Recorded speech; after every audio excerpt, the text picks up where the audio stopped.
तो आज हम द रिवोल्यूशनरीज यानी कि क्रांतिकारी कौन कौन हुए, किस किस तरह के संगठन बनाए गए उस टाइम पे, उसके बारे में स्टडी करेंगे। ड्यूरिंग द ईयर फॉलोइंग 1815 यानी कि 1815 जो साल था, ठीक है, उसके दौरान या उस टाइम पे the fear of expression drove many liberal nationalist underground, जो कुछ क्रांतिकारी थे जो कि उदारवाद के ऊपर जो अपने विचार प्रकट करते थे, रखते थे, वो क्या हो गए, अंडरग्राउंड हो गए, यानी कि लुप्त हो गए, गुम हो गए, गायब हो गए, ठीक है, ताकि उनको कोई ढूंढ ना सके। ये बोलते हैं ना कि अंडरग्राउंड हो जाओगे, यानी कि किसी को मत दिखना और छुप जाना, ठीक है। तो कुछ टाइम के लिए लुप्त हो गए।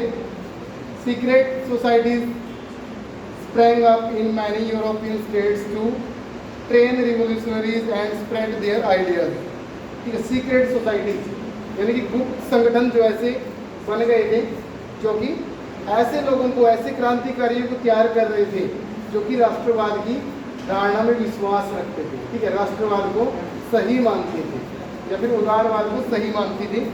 ऐसे क्रांतिकारियों को ढूंढ रहे थे और उसी तरह की भावना लोगों में फैला रहे थे, लेकिन कैसे, सीक्रेटली, छुप छुप कर, ठीक है, यानी कि ओपनली नहीं, छुप छुप कर। जैसे कि भारत में हुआ था कि अखबार भी छपते थे, ठीक है, अंग्रेजों से छुपा कर उनको पहुंचाया जाता था, और जो सामान अंग्रेजों से लूटा जाता था, गन वगैरह या फिर गोला बारूद, वो दूसरी जगह पर पहुंचाया जाता था, छुप छुप के होते थे सारे काम। To be revolutionary at this time meant a commitment to oppose monarchical form that had been established after the Vienna Congress. नया है तो फिर से भाई वियना कांग्रेस के कौन सी क्लास है? 10th क्लास के लिए।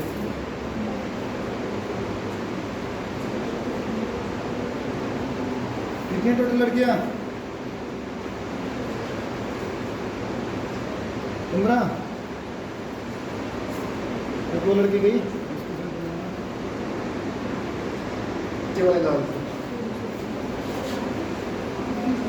To be revolutionary at this time meant a commitment to oppose monarchical form that had been established after the Vienna Congress.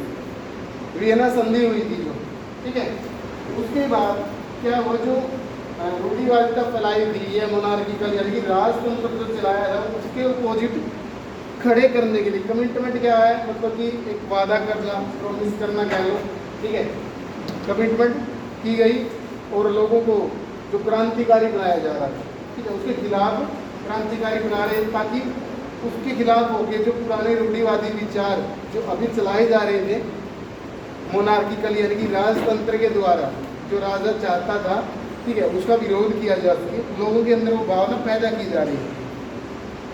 And to fight for liberty and freedom, ठीक है, और जिससे हम आज़ादी के लिए आगे लड़ सके, इसलिए भी क्रांतिकारी तैयार किए जा रहे थे। Most of these revolutionary also saw the creation of nation state as a necessary part of this struggle for freedom, ठीक है, जो कुछ उसमें से कुछ कह लो या बहुत ज़्यादा जो क्रांतिकारी थे वो ये सोचते थे क्रिएशन ऑफ नेशन, राष्ट्र का निर्माण हो, ठीक है, state as a necessary part of this struggle for freedom, और राज्य जो है वो एक नेसेसरी यानी कि आवश्यक हिस्सा है आज़ादी के लिए, ठीक है। तो विभिन्न जो भी स्टेट बने हुए थे एक देश के अंदर, जैसे कि अमेरिका है, उसमें लगभग 51 स्टेट है, इंडिया है हमारा स्टेट है, ठीक है, तो विभिन्न जो राज्य थे उन्हीं में मिलकर जो किस तरफ आज़ादी की तरफ जो है वो जाना चाहते थे क्रांतिकारी। One such individual was the Italian revolutionary Giuseppe Mazzini है, ये गलत लिखा हुआ है,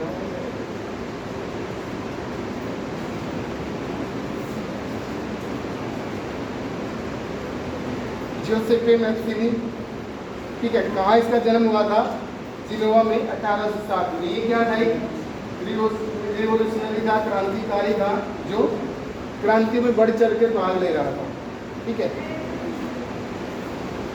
He became a member of the secret society of the Carbonari, ठीक है, कार्बोनारी में एक सीक्रेट सोसाइटी यानी कि छुपा हुआ एक संगठन था, ठीक है, इसका नाम था कार्बोनरी उसमें ये मेंबर भी रहा है, सदस्य के रूप में काम कर रहा था उस संगठन में। As a young man of 24 साल का एक युवा लड़का, he was sent into exile in 1831। Exile क्या होता है? देश निकाला। एग्जाइल होता है देश निकाला, यानी देश को छोड़ के चले जाना, देश से निकाल देना। ठीक है। 1831 में for attempting a revolution in Liguria, तो लिंगोरिया में एक क्रांति हुई थी, उसमें हिस्सा लेने के लिए 1831 में क्या हो गया? देश से बाहर चला गया, लिंगोरिया में चला गया था। He subsequently founded 2 more underground societies। दो इसने जो संगठन बनाए अपने, ठीक है, इसने बनाए खुद, जो उनकी बात करें हम। फर्स्ट यंग इटली इन मार्सिले, मार्सिले में क्या बनाया? यंग इटली, ठीक है, यंग इटली के नाम से एक संगठन बनाया। And then young Europe in Berne, ठीक है, बर्ने में यहाँ पे यंग यूरोप नाम से एक संगठन और बनाया। 2 संगठन बनाए थे, सीक्रेट संगठन थे ये भी, क्योंकि क्रांतिकारियों को ज़्यादा आज़ादी नहीं थी। Whose members were like-minded young men from Poland, France, Italy and German states। तो ये पोलैंड, फ्रांस, इटली और जर्मन से ऐसे लोग थे जो सेम यानी कि एक जैसी विचारधारा रखते थे। ठीक है, सभी उदारवाद चाहते थे, सभी राष्ट्रवाद चाहते थे और जो राज प्रथा थी उसका अंत चाहते थे। ठीक है, तो इन देशों से उनके मेंबर बनते गए, जुड़ते गए, ठीक है, और संगठन खड़े होते गए। Mazzini believed that old had intended nation to be the natural unit of mankind। ये कहते थे कि जो भगवान ने या फिर हमारे जो देवता है उन्होंने जो राष्ट्र बनाए हैं, ठीक है, वो मनुष्य की भलाई के लिए बनाए हैं। ठीक है, अगर इनको अलग अलग स्टेटों में तोड़ कर रखेंगे, अलग अलग रखेंगे तो मनुष्य का भला नहीं होगा, नुकसान होगा। ठीक है, नेचुरल यूनिट ऑफ मैनकाइंड यानी कि प्रकृति ने एक यूनिट इकाई बना रखी है, कोई भी देश बनाया है तो वो मैनकाइंड का मतलब होता है मनुष्य की भलाई के लिए वो बना रखा है। So Italy could not continue to be a patchwork of small states and kingdom. ठीक है, तो इटली क्या था? Not continue to be a patchwork of small states and kingdom. एक जो राज्य चल रहा था, किंगडम क्या होता है? राज्य। ठीक है, और स्टेट, स्मॉल स्टेट्स यानी कि छोटे छोटे राज्यों का एक समूह था, उसके ऊपर राजा राज कर रहे थे, तो वो उसको कंटिन्यू नहीं रखना चाहते थे राजशाही को। ठीक है, उसको तोड़ना चाहते थे वो भी। तो इसलिए इटली, फ्रांस, जर्मन, पोलैंड, इनके जो लोग थे वो इकट्ठे होकर इस सब से लड़ना चाहते थे। ठीक है, it had to be forget into a single unified republic within a wider alliance of nation. तो ये चाहते थे कि सिंगल यूनिफाइड रिपब्लिक यानी कि एक ऐसी इकाई बने। रिपब्लिक क्या होता है? गणतंत्र यानी कि आज़ाद। ठीक है, आज़ाद ऐसी इकाई चाहते थे जो सभी स्टेट्स को मिलकर, क्योंकि यही सोचते थे ना कि एक देश इकट्ठा रहे, ना कि स्टेट्स में डिवाइड कर। तो स्टेट्स में डिवाइड क्यों थे? कि अलग अलग राजा उनके ऊपर राज कर सके। ठीक है, ताकि उनके ऊपर राज करें और गुलाम बने रहे। ठीक है, अगर एक इकट्ठा नेशन एक हो जाएगा, पहले अपने इंडिया में भी तो यही था, जो राजा थे वो पूरे देश का राजा एक ही नहीं था, पता नहीं कितने राजा होते देख रहे हैं। ठीक है, अलग अलग उनके वंश थे, अलग अलग नाम थे। ठीक है, कहीं पे मुगल राज कर रहे थे, कहीं पे हिंदू राज कर रहे थे, कहीं पे सिख राज कर रहा था, कहीं पे कोई था। ठीक है, तो सभी जगह अलग अलग स्टेट डिवाइड थे, समझे?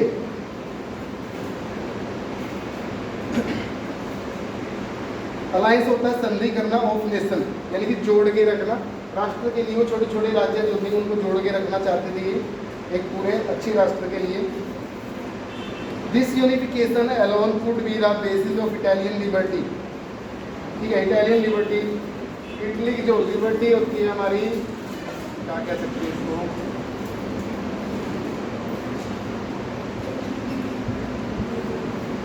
आज़ादी से ही संबंधित है, मतलब खुद का सम्मान कह लो। ठीक है, फ्रीडम ही मान के चलो, फ्रीडम मतलब खुद की जो आज़ादी है इटली वो चाहते थे, इटली वाले। यूनिफिकेशन क्या होता है? मतलब एक इकाई के रूप में इकट्ठा करना।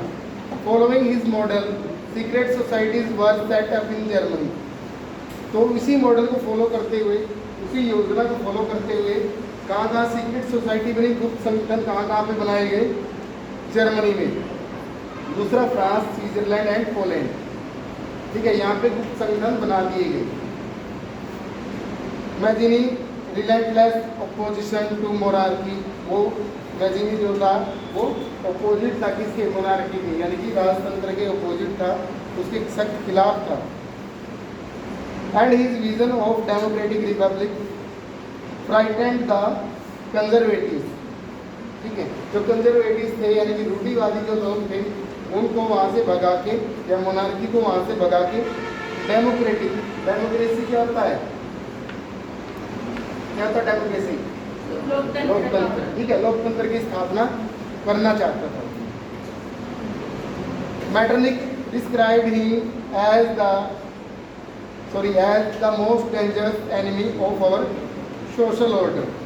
जो मैटरनिक है उसने उसके बारे में लिखा है, इसके बारे में, मैजिनी के बारे में, कि वो खतरनाक शत्रु था of our social order. Social order क्या होता है? मतलब जो सामाजिक इकाई उन्होंने चला रखी थी ना, उसके अंदर वो सबसे ज़्यादा खतरनाक था।